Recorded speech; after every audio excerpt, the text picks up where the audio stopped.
আসসালামু আলাইকুম। কেমন আছেন আপনারা সবাই? আশা করি যে যেখানে আছেন সুস্থ আছেন, ভালো আছেন। প্রিসাইজ পাবলিকেশন থেকে আপনাদের সবাইকে জানাচ্ছি স্বাগতম। আমাদের ধারাবাহিক ক্লাসের আজকে পরবর্তী যে লেকচার, সেই লেকচারে আমরা আলোচনা করব ভৌত বিজ্ঞানের উন্নয়ন, ভৌত রাশি ও পরিমাপ থেকে অতি গুরুত্বপূর্ণ 5টি নৈমিত্তিক নিয়ে। তো এই 5টা গুরুত্বপূর্ণ এমসিকিউ নিয়ে আমরা কথা বলবো, যার ধারাবাহিকতায় প্রথম যে এমসিকিউটা সেটি হচ্ছে, খেয়াল করুন, সিজিএস পদ্ধতিতে দৈর্ঘ্য পরিমাপের একক কি? আমাদের মাথায় প্রথমেই আসবে এই প্রশ্নটা পড়াবো, দৈর্ঘ্য পরিমাপের একক যেন হচ্ছে মিটার, কিন্তু আসলে এখানে দেখেন একটা শর্ত জুড়ে দিয়েছে, বলছে যে সিজিএস পদ্ধতি পরিমাপের প্রচলিত যে 3টা পদ্ধতি, একটা হচ্ছে M K S metre kilogram second, একটা হচ্ছে সিজিএস সেন্টিমিটার গ্রাম সেকেন্ড, আর একটা হচ্ছে এফপিএস ফুট পাউন্ড সেকেন্ড। তো এই প্রথম 3টা হচ্ছে দৈর্ঘ্যের একক, মাঝখানে 3টা হচ্ছে ভরের একক, আর পরের 3টা হচ্ছে সময়ের একক।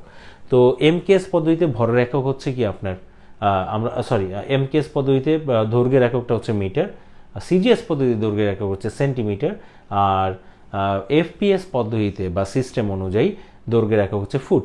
তো সেই দিক থেকে আমরা যদি বলি, এখানে সিজিএস পদ্ধতিতে বলছে দৈর্ঘ্যের একক মিটারটা আমরা নিতে পারবো না, ঠিক আছে?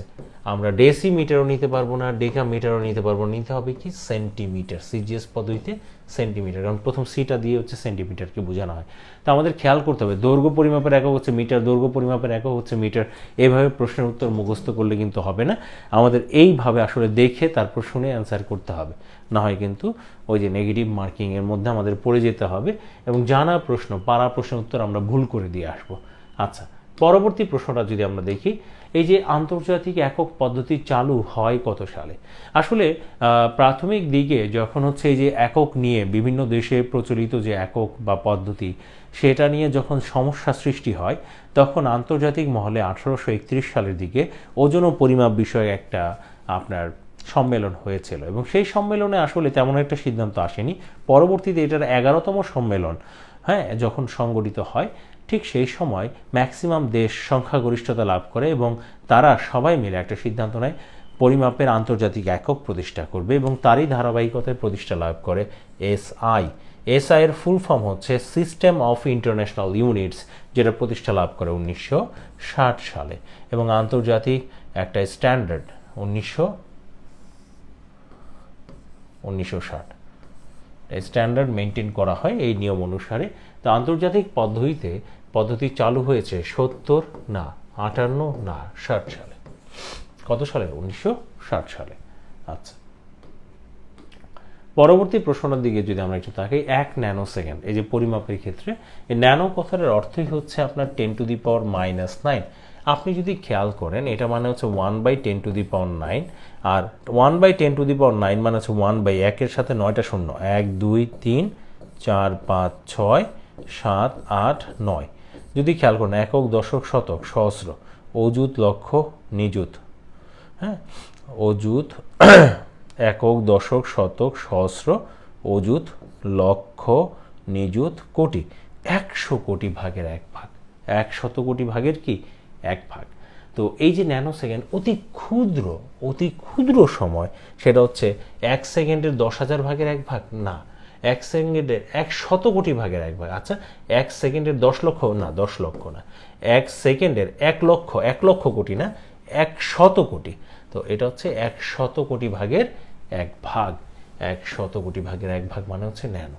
তো এই যে হিসাব নিকাশের যে বিষয়টা দেখেন, 36তম বিসিএসে আসছে, সিরি প্রশ্ন মনে হলেও কিন্তু অতি গুরুত্বপূর্ণ জায়গায় এসেছে। এই ছোট ছোট ক্ষুদ্র পরিমাপের বিষয়টাও ভৌত রাশি ও পরিমাপের ক্ষেত্রে আমাদের একটু জানতে হবে। আচ্ছা, আমরা দেখি যে পরবর্তীতে দেওয়া আছে পানি মিশ্রিত দুধ। আচ্ছা, দুধ পরীক্ষার যন্ত্রের নাম কি? আসলে দুধ পরীক্ষার যন্ত্রের নাম আবার কি হবে? এখানে পানি মিশ্রিত মানে দুধের সাথে পানি মেশানোর কথার অর্থ হচ্ছে তার ইমান নষ্ট হয়ে গেছে, মানে ভেজাল মিশেছে, সোজা কথা, ঘনত্বটা হ্রাস পাইছে। তো দুধের মধ্যে যে শর্করাটা থাকে তার নাম হচ্ছে ল্যাকটোজ, আর সেই ল্যাকটোজের নাম অনুসারে তার যে পরিমাপের, ঘনত্ব পরিমাপের যে যন্ত্রটা বা ভেজাল পরিমাপের যে যন্ত্রটা, তার নাম হচ্ছে ল্যাক্টোমিটার। ওডোমিটার না, ম্যানোমিটার না, ল্যাক্টোমিটার। এই ল্যাক্টোমিটার হচ্ছে দুধের ঘনত্ব বা দুধের মধ্যে ভেজাল আছে কিনা সেটা নির্ণয় করার যন্ত্রের নাম। আচ্ছা, তো এই যে যন্ত্রের নাম, পরিমাপ, এই সকল বিষয় নিয়ে না আমাদের কথা বলতে হবে। পরবর্তী প্রশ্নটা একটু খেয়াল করেন, সেটা হচ্ছে হর্স পাওয়ার কি? হর্স পাওয়ার মানে ঘোড়ার শক্তি কি আমার ভিতরে চলে আসবে? না, বিষয়টা এমন না। দেখবেন একটা অ্যাড দেয় 1 ঘোড়া, 2 ঘোড়া, 3 ঘোড়া, মোটরের অ্যাড দেওয়ার সময়, ঠিক আছে? হর্স পাওয়ার বলতে মোটরের যে ক্ষমতাটা, সেই ক্ষমতাটাকে বোঝানোর জন্য, কারণ হচ্ছে 1 হর্স পাওয়ার মানে হচ্ছে 746 ওয়াট, 746 ওয়াট। তো এই যে আপনার হচ্ছে এটা এই মোটরের যে ক্ষমতা সেটা বোঝানোর ক্ষেত্রে ব্যবহৃত। শক্তি পরিমাপের একক না, ক্ষমতা পরিমাপের একক। চাপ পরিমাপের একক না, কাজ পরিমাপের এককও না। তাহলে এটা হচ্ছে ক্ষমতা পরিমাপের একক, হর্স পাওয়ার। তো এইভাবে এই যে একক, রাশি পরিমাপের পদ্ধতি, সিস্টেম, এই সকল বিষয়গুলো সম্পর্কে আমাদের কি করতে হবে, একটু ধারণা নিতে হবে। তাহলে আমাদের এই যে টপিকগুলো সেটা পূরণ হয়ে যাবে। এরই ধারাবাহিকতায় আমরা আমাদের ভৌত বিজ্ঞানের যে পদার্থ বিজ্ঞানের যে অংশগুলো, বিশেষ করে এখানে অনেকগুলো বিষয় আসলে আলোচনায় আছে, তার থেকে ছোট ছোট সেকশনে বিভক্ত করে আমরা আলোচনা করার চেষ্টা করেছি। অতি গুরুত্বপূর্ণ এমসিকিউ নিয়ে কথা বলেছি। আসলে এমসিকিউগুলো তো সব সলভ করে দেওয়া সম্ভব না, সেখানে আসলে আমরা অতি গুরুত্বপূর্ণ এই কারণেই বলছি, কারণ এমসিকিউটা কনসেপ্ট ক্লিয়ার করার পর এমসিকিউগুলো কীভাবে সলভ করতে হবে, আসলে ভুল অন্য অপশনগুলো ভুল কেন, সেই কারণটা কেন খুঁজতে হবে, পড়াটা এইভাবে বিশ্লেষণ করে পড়লে কিন্তু মাথায় গেঁথে যায়।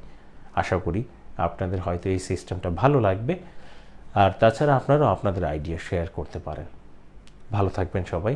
আজকে এই পর্যন্তই, পরবর্তী ক্লাসে দেখা হবে। আসসালামু আলাইকুম।